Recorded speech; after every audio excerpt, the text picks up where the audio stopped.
حضور نے فرمایا جس نے رمضان کا ایک روزہ چھوڑ دیا زندگی بھر بھی روزے رکھے وہ فضیلت نہیں پا سکتا جو رمضان کا روزہ سے فضیلت اسے ملنے کی۔ کچھ ہمارے پنجابی بہانے بھی ہیں، پنجابی بہانے، میں جی مزدوری کرنی ہوندی ہے نہ پھر روزہ تو نہیں نہ رکھ ہوں۔ اللہ نہیں سی پتا کہ مزدوری کرنی ہے تو اللہ نے کیوں فرض کیا روزہ؟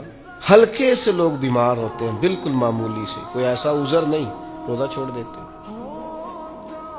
ذرا سی باتیں لے کر لوگ، آپ یقین کریں، اہمیت کو نہیں سمجھتے، اور بعض صرف سست ہیں، غافل ہیں، منہ پھیرے ہوئے۔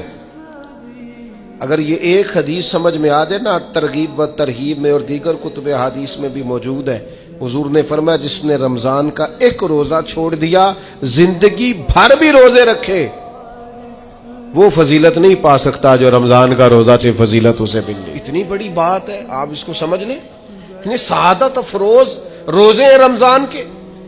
تو کوشش کریں، اپنے آپ کو مینج کریں، مینٹین کریں چیزوں کو، اپنی صحت کا خیال کریں۔ میں تو دوستوں سے کہا کرتا ہوں رمضان سے پہلے جو ایام ہے پہلے سے بڑھ کر اپنی طبیعت کا خیال رکھیں تاکہ رمضان میں کوئی کسی قسم کی طبیعت میں بھی کمزوری پیدا نہ ہو اور صحیح صحت مندی کے ساتھ انسان رمضان شریف کے روزے گزار سکے۔